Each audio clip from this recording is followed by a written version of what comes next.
Hola otra vez amigos, bienvenidos a la segunda temporada de Creepypastas no tan conocidos. Este es el capítulo 11, este es un skin, casi nuevo, lo utilizaré en estos vídeos, pero seguiré con los otros que yo tenía. Bueno, sin más que decir, empiezo. Yo tengo 2 creepypastas, Cristóbal otros 2, y Sau de igual manera, otros 2, y la sección de terror extra. Ojalá les guste esta apertura de la segunda temporada. Bueno, comienzo. Luxita. Marcaban las 0:27 en su reloj despertador, había sido un día largo y necesitaba relajarse tranquilamente frente al ordenador. Sí, Lim siempre dejaba a su gatito, Lu, entre sus piernas mientras pasaba las horas muertas conectado a la red, pero esta vez, Lu estaba alterado. Sí, quería acariciarle suavemente como siempre hacía, pero Lu con un salto inesperado y un maullido aterrador escapó de aquella habitación que cada vez estaba más fría, más y más fría. Xi comprobó exaltado como de su boca salía un espeso vapor, cosa extraña en esa época del año en la que los termómetros oscilaban a esas horas de la noche, los 29 grados centígrados. Xi aterrado abandonó la habitación buscando desesperado la compañía de Lu, pero Lu no estaba por ningún lado, Lu no aparecía. Lu. Susurraba Xi suavemente con temor a ser oído por alguien que ni siquiera tenía presencia en este mundo, pero Lu no contestaba a sus llamadas. De repente Xi escuchó un ruido extraño, un alarido de la habitación helada, no sabía si acercarse, estaba temblando, sudando del miedo y el corazón le latía estrepitosamente, pero, ¿y si era Lu quien necesitaba ayuda? Debía ir, le debía mucho a su mascota, él le había acompañado en los momentos más dolorosos de su vida, él estaba allí cuando más lo había necesitado. Se acercó sigilosamente, pausadamente y tembloroso hacia la puerta entreabierta de la salita, dudaba si entrar de repente, o abrir la puerta poco a poco por miedo a lo que pudiera encontrarse. Pero de repente, miau, otro maullido salió de allí. Lu, era Lu, sin lugar a dudas, iba a entrar. Lu apareció entre sus piernas, corriendo desesperado y maullando descontrolado. Xi no tuvo tiempo de reaccionar, Lu ya había escapado pero él todavía no, él estaba allí, de pie, bloqueado por el terror de la noche, su cabeza le decía que se fuera pero su cuerpo no reaccionaba. A la mañana siguiente Xi fue encontrado muerto en la habitación del ordenador, con la cabeza apoyada en el teclado, y en la pantalla del ordenador aparecían unas letras que los investigadores del caso no supieron descifrar, decía: Luxita, Luxita, Luxita. Jamás supo nadie nada más del gato, hasta esta noche, que alguien desde el ordenador de su casa ha oído maullar a un gato desde su ventana. 3 golpes y 2 arañazos. Todo empezó hace muchos años, en mi pueblo, que por aquel entonces, solo era un pueblito más de los muchos perdidos entre las montañas.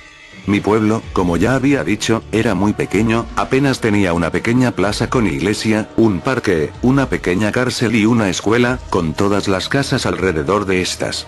Pero aún así estaba muy orgulloso de su escuela, una de las mejores de toda la cuenca, pues era bastante grande y estaba al alcance de todas las familias, aunque los profesores no eran muchos. Un buen día de clase, un grupo de alumnos estaban haciendo manualidades con su maestra.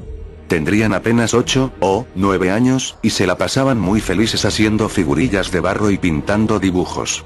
La profesora, una joven muy guapa y que había empezado a dar clases hacía un mes, prendió la radio para oír el noticiero y escuchar el clima, pues la clase iba a ir al día siguiente a una excursión en el monte.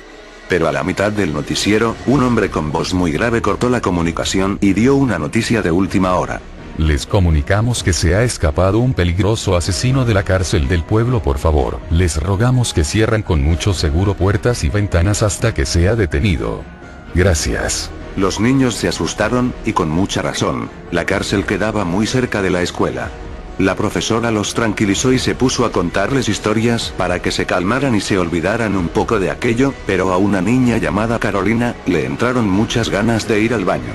La maestra, con la poca experiencia que tenía y después de lo que habían dicho en la radio, no sabía si dejar a la niña ir, pero esta insistía tanto que al final la dejó. Antes de marcharse, acordaron una contraseña para saber que era la niña y no el temido preso. Cuando llegara, tenía que dar 3 golpes en la puerta y arañarla 2 veces. La niña se fue al baño, pero nunca volvió. El preso, que estaba escondido en un lavabo, la obligó a que le dijera la contraseña y luego le cortó la cabeza. La profesora ya estaba muy angustiada, habían pasado 20 minutos y la niña aún no había vuelto. Pero de pronto, en la puerta se escucharon 3 golpes y 2 arañazos. Es ella. Dijo la maestra. Abrió la puerta y se encontró con el cuerpo sin cabeza de Carolina. De un salto el preso entró en la clase y entre gritos de terror y dolor, acabó con todos los niños. Solo la profesora quedó con vida, pues logró saltar de una ventana. Hoy en día está en un psiquiátrico, no puede parar de repetir una y otra vez la frase. 3 golpes. Y 2 arañazos. Llegó el lechero XD, bueno, ahora me toca a mí, el personaje preferido de los niños en 31 minutos, bueno, empiezo, putos. Mi padrastro. Sentado en un viejo sillón de mi casa escucho con los ojos cerrados una vieja canción de piano que escribí junto a mi ya difunto padre. Aún no lo puedo creer, el hombre que me recogió de aquel orfanato, ha muerto, aún no sé cómo murió. En ese momento mi mar de pensamientos fue interrumpido por una voz que me fue un poco familiar. No, tú sí sabes cómo morí, dijo la voz misteriosa. Yo repliqué, claro, espero llegar a mi casa pronto. La voz misteriosa dijo, no, aún no es tu casa, sigue siendo la mía hasta que lean mi testamento. En ese momento un escalofrío inexplicable se adueñó de mi cuerpo, abrí los ojos y enfrente de mí estaba mi padrastro. Él dijo, ¿sorprendido de volverme a ver? Yo dije con una sonrisa sarcástica. No, tú tan solo eres el dolor que siento por la pérdida de mi querido padre. El padrastro sonrió y dijo. O tal vez tu locura proyectada en uno de tus más profundos miedos. Yo pregunté, ¿miedos? Yo no te tenía miedo, padre, yo te admiraba, yo te quería. Y mi padrastro se desapareció en la obscuridad de un rincón. Suspiré y volví a cerrar los ojos, para concentrarme y escuchar esa hermosa melodía del viejo y olvidado piano. De repente alguien tocó la puerta, bajé rápido para ver quién era y vi a Lorena, una vieja amiga de mi padrastro. Ella se encargaba de preparar los difuntos para el funeral. Mi padre siempre le dijo a Lorena que el día que muriera quería que ella misma lo preparara para verse espectacular en su entierro. Lorena me sonrió y me dijo. Ya está todo listo para el funeral de tu padre. Yo respondí, muchas gracias por ayudarme con todo esto, Lorena. Ella respondió. No hay de qué, esto que estoy haciendo es lo que siempre quiso tu padre. Bueno, nos vamos para preparar todo antes de que los familiares lleguen. Repliqué. Claro, nomás deja apagar el estéreo. Era de mala educación dejar a Lorena afuera, así que la invité a pasar. Ella parecía muy sorprendida por la gran casa de mi padre. Ya cuando llegamos al segundo piso, apagué el estéreo y mi padre apareció al lado mío y dijo. ¿Acaso no te dije que nunca trajeras a nadie cuando yo no estuviera? Yo respondí. Pues estás aquí, no sé por qué te quejas. Lorena, un poco confundida, me preguntó. ¿Con quién hablas? Yo respondí. Con nadie. Lorena me dijo que había escuchado esa canción, es muy bonita y preguntó cómo se llamaba. Yo respondí, no tiene nombre, la escribí junto con mi padre. Lorena me sonrió y dijo, tú has de tener muchos recuerdos hermosos de tu padre. Yo respondí, sí, tengo bastantes. De pronto mi padrastro se apareció al lado mío otra vez y me dijo al oído. Y tan solo por eso me mataste. No lo pude creer, mi padre o mi locura, no sé qué era él o esa cosa, pero me estaba culpando de la muerte de mi padre. En el funeral todos lloraban por mi padre excepto yo, no sabía por qué no lloraba por la pérdida de mi padre, era mucho, pero al parecer tenía muchas fuerzas para retener las lágrimas. Me senté y suspiré mirando como otros, que conocían poco a mi padre, lloraban desconsoladamente. De repente mi padre apareció sentado al lado mío y dijo, vaya cuánta hipocresía hay en este pequeño cuarto. Yo le dije un poco enojado, por lo menos ten un poco de respeto hacia las personas que vinieron a verte. Él se rió y me respondió, no vinieron a verme a mí, solo vinieron a ver a quien le dejé toda mi herencia. La gente a veces llega a ser muy hipócrita cuando hay algo valioso de por medio. Entonces me llegó el recuerdo de lo que me dijo cuando estaba en casa con Lorena y le pregunté, ¿por qué dices que yo te maté? Él sonrió y me dijo, no te hagas el tonto, yo sé, recuerda esa discusión y después se empezó a oír cucú cucú y me encajaste el cuchillo en el pecho. Asustado le respondí, no, claro que no, yo no fui. Él se rió y me dijo, nunca vas a escapar de mí, yo soy tus miedos, soy tu locura, yo soy tu padrastro. No pude más y grité con todas mis fuerzas, basta. Todos en el funeral me miraron como si estuviera loco. De inmediato me fui del funeral y corrí hacia mi casa, me encerré y me puse en un rincón y no sabía qué hacer, no sabía qué pensar. Como pude matar a mi propio padre, me puse a llorar. Yo quería a mi padre y de repente él apareció frente a mí y me dijo: No, tú me odiabas, me lo hiciste saber el día que llegaste borracho. Yo sorprendido le pregunté: ¿cómo? No entiendo, llegué borracho, por favor dime qué fue lo que pasó. Él me dijo: Llegaste borracho y me dijiste que me odiabas, que siempre tenías que hacer lo que yo decía. Yo le respondí: porque era cierto. Él me reclamó: No, yo siempre te di la opción, pero tú por miedo a lastimarme siempre hacías lo que yo quería. Yo respondí: es cierto, ya lo recuerdo todo. Se salió de control y tomé el cuchillo. Lo siento padre. De repente una lágrima de sangre se notaba en la mejilla de mi padre y me dijo: No me duele que me hayas matado, es más estoy orgulloso de que por primera vez tú hagas algo por tu propia cuenta. Yo pregunté: entonces ¿por qué lloras?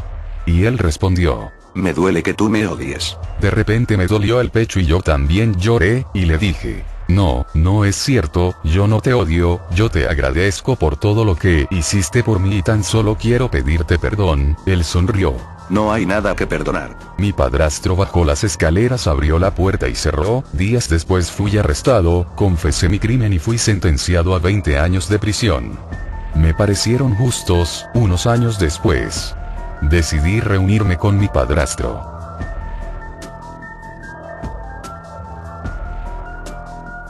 Pobre niño. Hace algunos meses, mi mamá me contó una historia que le sucedió cuando era un adolescente. Resulta que estaba en la secundaria y tenía un compañero de aula que era muy lindo. Su madre era maestra de una escuela primaria y su papá era chofer del autobús de transporte escolar. Ambos eran personas decentes y muy queridas en el vecindario. Una tarde el muchacho iba en su bicicleta camino a casa, cuando un hombre le pidió que lo adelantara. Con mucho gusto él se brindó a hacerlo y el hombre se montó. Cuando habían recorrido un tramo el señor se sacó una jeringuilla del bolsillo del pantalón y le inyectó una sustancia para dormirlo. Por un tiempo no se supo nada del niño, hasta que lo dieron por perdido. Como su padre era chofer, logró movilizar un grupo de autobuses que iban y venían cargadas de personas del pueblo que andaban en busca de su hijo. Recorrieron gran parte de la provincia, pero no hallaron rastro alguno del chico. Finalmente decidieron ir a ver a un palero, persona que practica la religión de santos y muertos, y este hombre le dijo que el niño estaba de cara al sol. Fueron a buscar en el oriente, por donde sale el sol, y dieron con el niño. Estaba sentado con las piernas cruzadas en la hierba en un campo. Le habían inyectado formol, líquido que le inyectan a los muertos para endurecerlos antes de enterrar, y le sacaron el corazón. Los pájaros le estaban terminando de comer los ojos. Cuando comenzaron a hacer las investigaciones, descubrieron que el hombre que el niño llevó en su bicicleta era un brujo que había sido contratado por una enfermera y su marido, que era prófugo de la justicia. La intención era que el brujo hiciera un trabajo para que la policía no buscara más a su marido. El brujo lo que necesitaba era un corazón joven para el trabajo. La enfermera colaboró sacando las inyecciones y los elementos para operar del hospital. Luego la policía hizo un levantamiento hospital por hospital buscando a la enfermera, pero nunca apareció. En el entierro se tuvo que sellar el cristal del ataúd con fotos del niño. La mamá del niño fue internada en un hospital psiquiátrico y murió a los pocos meses. Su padre aún vive, y es un alcohólico.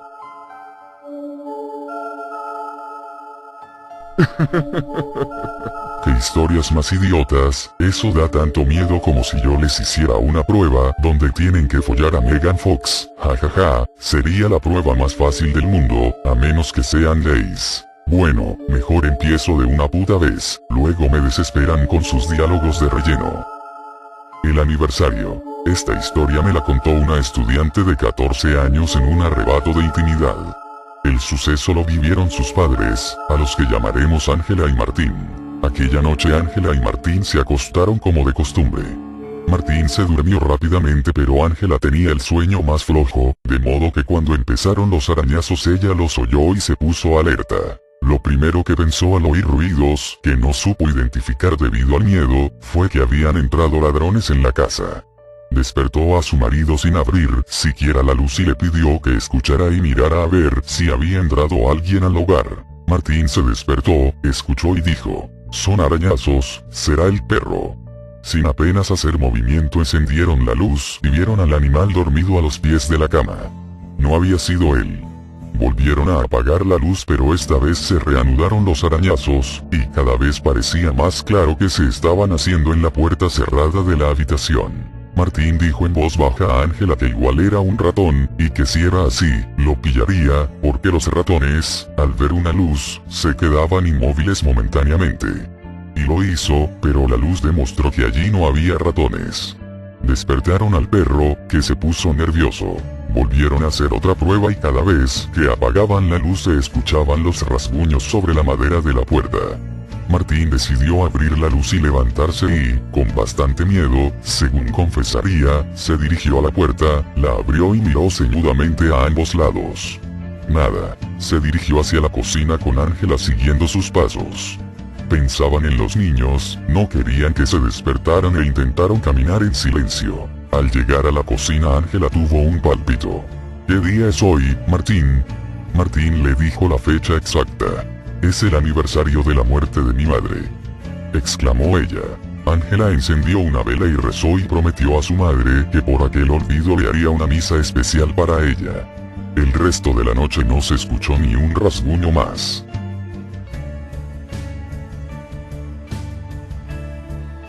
Mientras duermes, Natalia se durmió sentada frente al espejo. El día había sido tan agotador, y había madrugado tanto. Allí era donde se desmaquillaba, en un rincón de su cuarto, en su solitaria y silenciosa casa, donde vivía desde hacía poco. Un viento nocturno soplaba sin cesar, mientras precipitaba una llovizna muy fina.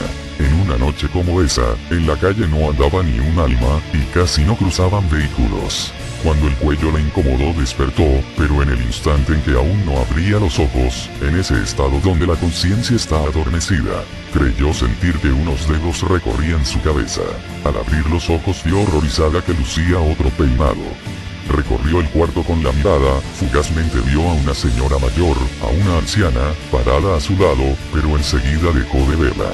Después de muchas noches de terror, en vela, asustada, al no tener más encuentros con el fantasma, pudo dormir tranquila nuevamente. El tiempo pasó. Tras otro día agotador, volvió a dormirse sentada, durante una noche ventosa y con llovizna. Pero esta vez lo hizo en la cocina, donde tenía un pollo a medio deshuesar. Al ir despertando sintió el filo de un cuchillo deslizándose por su cabeza.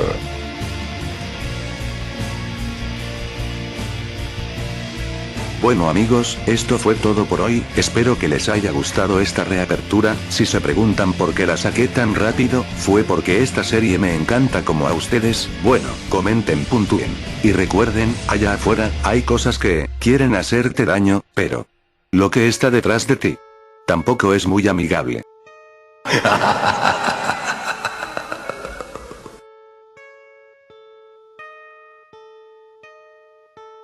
Dientes. Abrí los ojos somnolientos, apenas podía distinguir que me encontraba en mi habitación.